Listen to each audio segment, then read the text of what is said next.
संख्याएं। वास्तविक संख्याएं क्या होती है, इनको अपन लोग इंग्लिश में क्या बोल सकते हैं, रियल नंबर्स बोल सकते हैं। ठीक है, अब रियल नंबर्स को जानने से पहले हमें नॉर्मली जो नंबर होते हैं उनको जानना पड़ेगा। सबसे पहले जो हम पढ़ते हैं प्राकृतिक संख्याएं या प्राकृतिक संख्याएं भी बोलते हैं, और इनको क्या कह सकते हैं इंग्लिश में, क्या कहेंगे बताओ, नेचुरल नंबर्स। क्या बोलेंगे, नेचुरल नंबर्स। हम नेचुरल नंबर्स कहाँ से शुरू हो जाते हैं, तो जहां से भी हमें गिनती करना है किसी भी चीज की। ये 3 पेन है तो 1 2 और 3 ऐसे और ज्यादा होते तो 4 5 6 और एक लंबा ढेर लगा होता तो एक अनंत गिनती चली जाती। ठीक है, तो ऐसे 1 से लेकर 1 2 3 से लेकर अनंत तक जो जा रहा है उसको अपन लोग क्या कहते हैं, प्राकृत संख्याएं कहते हैं।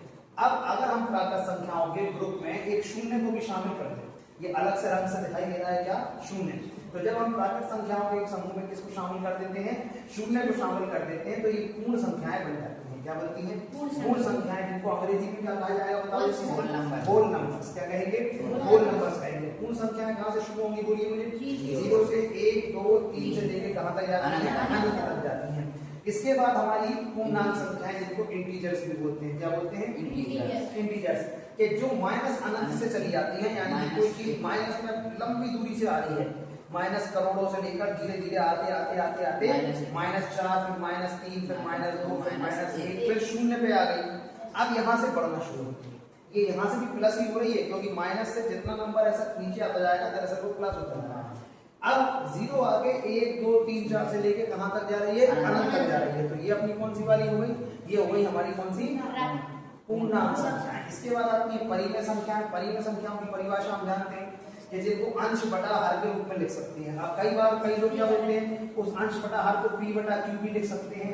जरूरी नहीं है कि हम p बटा q ही लिखें, हमारी मर्जी हम a बटा b लिख सकते हैं, हमारी मर्जी हम r बटा s लिख सकते हैं, चाहो तो r बटा s लिख दो, चाहो तो a बटा b लिख दो, चाहो तो c बटा d लिख दो, कुछ भी लिख सकते हैं। ठीक है, उसका केवल मतलब ये होता है a बटा b या r बटा s या c बटा d कहने का कि मतलब ये है कि a बटे b का मतलब है कि इसमें कोई ना कोई संख्या a क्या होनी चाहिए, अंश। क्या होनी चाहिए, अंश, और एक b क्या होनी चाहिए, जहां पे ध्यान इस बात का रखना है कि b का मान बराबर नहीं होना चाहिए इसके शून्य के, यानी नीचे हमको 0 नहीं आना चाहिए। क्या नहीं आना है, नीचे 0 नहीं आना है, बाकी ऊपर आ जाए तो कोई दिक्कत नहीं। इसके बाद आ जाती है अपन लोगों की इर्रेशनल नंबर्स। ये कौन सी आ जाती है, अपरिमेय संख्याएं। ऐसी संख्याएं जो किसी वर्गमूल के चिन्ह के अंदर रहती हैं, रूट के अंदर रहती हैं, बाहर नहीं निकल सकती, उनको अपन लोग क्या बोल सकते हैं, इर्रेशनल नंबर्स बोल सकते हैं। जैसे √2 है, √3 है, √5 है, ये आदि होगी। ठीक है, इसके बाद आ जाती है अपने दार्शनिक संख्याएं, डेसिमल नंबर्स, जैसे कि 3.14। हालांकि इसका और मान लंबा जाता है क्योंकि ये पाई का मान है 22/7 का। इसके अलावा 5.2, 8.1, 3 और 0.95 और जितना भी आगे हम इसको ले जा सकते हैं, बहुत सारी हो सकती है। इन संख्याओं को अपन लोग क्या बोल सकते हैं, दार्शनिक नंबर। अब इन सबको इकट्ठा अगर एक समूह में ले लें, एक समूह में लेने का मतलब है कि सबसे पहले अगर हम किसको उठाएं, तो सबसे पहले हमें उठाएंगे कौन सी संख्या है, प्राकृत संख्या। कौन सी संख्या बताइए, प्राकृत संख्या।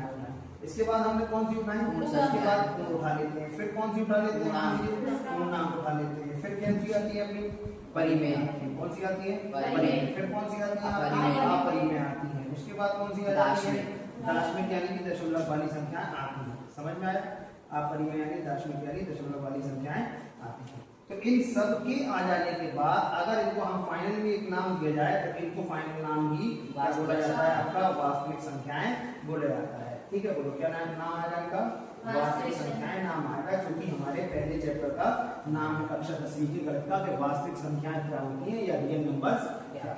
बोलो बात समझ आ गई सभी को, ठीक है, क्लियर है। तो अगर हमें पूछा जाए कि वास्तविक संख्याएं क्या हैं और इतना सारा कुछ ना बताना पड़े, तो ऐसा हम बोल सकते हैं कि कक्षा 10वीं में अगर हम पढ़ रहे हैं तो कक्षा 1 से लेके कक्षा 9वीं तक या 10वीं तक ही हमने जो भी संख्याएं पढ़ी, समझ में आ रहा है, हमने जो भी संख्याएं पढ़ी, चाहे वह धनात्मक हो, चाहे वह ऋणात्मक हो, चाहे शून्य हो, परिमेय हो, अपरिमेय हो, दशमलव वाली हो, कैसी भी संख्या हो, वे सभी संख्याएं हमारे लिए क्या कहलाती हैं, वास्तविक संख्याएं कहलाती हैं, रियल नंबर्स कहलाती हैं। बोलो बात समझ में आ गई। अब ये हुआ आपका वास्तविक संख्याओं को कंप्लीट। ठीक है, किसी का रह गया हो तो कंप्लीट कर लो, फिर मैं पढ़ा रहा हूँ अंकगणित की आधारभूत प्रक्रिया।